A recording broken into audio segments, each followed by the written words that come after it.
Hey XR peeps. Well, we've got some big news. I'm sure you might have heard about it already, but this was announced, I think, yesterday at some point. And this is Abs over from Good Morning Crypto.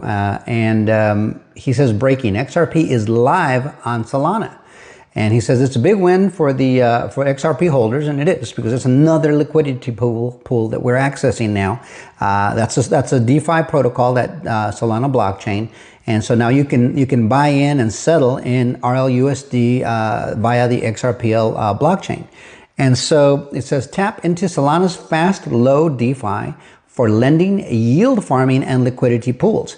One-to-one backed, fully redeemable for native XRP, excuse me. Wow, okay.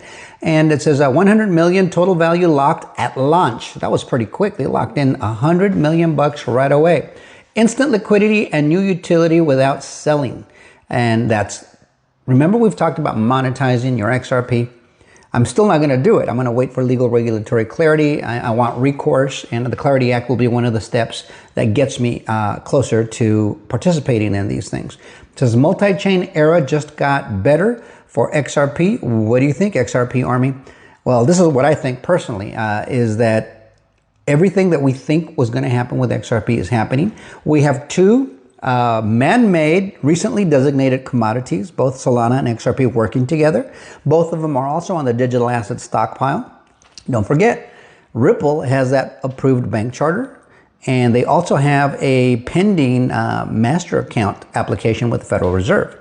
So all of that stuff is happening, and it's not happening on an island. It's happening in conjunction with a whole lot of other things that are going on in the crypto and financial structure space. The Clarity Act that's being, I guess, negotiated. My opinion is that it's been settled for a long time now. We are just waiting for the right moment. President Trump is working his magic out in the Middle East. And he's got a few meetings left. Of course, China is a pretty big deal. So is the UK, because they pretty much control the financial system that we have now. Yeah, the US has a world reserve currency.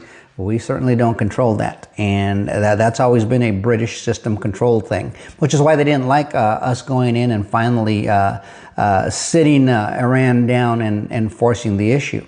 It looks like a deal has almost been reached over there, which is why in the previous video you saw that markets have been surging for weeks, because Wall Street's known what's going on. You're also seeing that oil crashed today to 82 bucks, somewhere around there. So hopefully we see it at the pump as quickly as we saw it rise. It never works that way, does it? It always goes up quickly, but it comes down so slowly. So they're pocketing a lot of cash there, but we'll see that return to